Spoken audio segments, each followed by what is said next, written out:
Jobs report showing the U.S. added 336,000 jobs in September. That beat expectations, showing companies keep hiring despite high interest rates.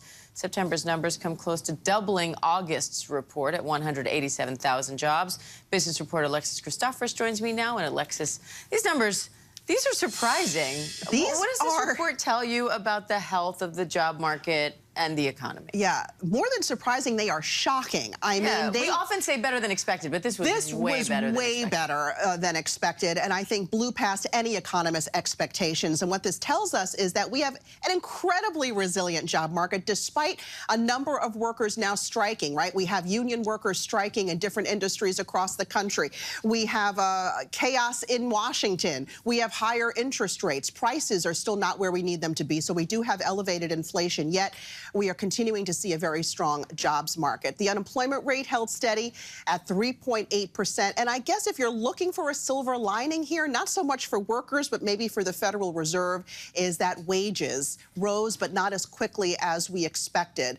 But overall, this report incredibly strong. We now see the service sector getting back to pre-pandemic levels. So restaurant workers, people working in bars, hotels, things like that really bounced back. The only area that we really saw a loss in jobs was the information technology sector last month. Now, thousands of union workers, as you mentioned, are on strike or have been on strike over the past few weeks from various industries. How's that playing into this report? Not a whole bunch yet. It really depends on whether or not those strikes continue into mid-October and later. The way this survey is put together, it's a little complicated, but the striking workers were not fully part of this survey, so we're not seeing the full effect. But I'll tell you, there are those ancillary effects, right? If the strikes continue to go on, all of the jobs that are dependent upon those people working could be impacted, and we could start to see layoffs. Also want to quickly mention the past 2 months were revised upwards, meaning that more jobs were actually created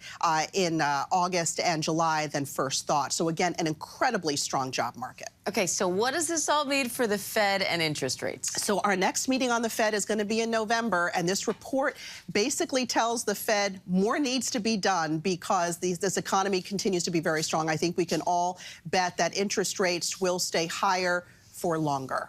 All right, Alexis Christophorus, thank you. Hi, everyone. George Stephanopoulos here. Thanks for checking out the ABC News YouTube channel. If you'd like to get more videos, show highlights, and watch live event coverage, click on the right over here to subscribe to our channel. And don't forget to download the ABC News app for breaking news alerts. Thanks for watching.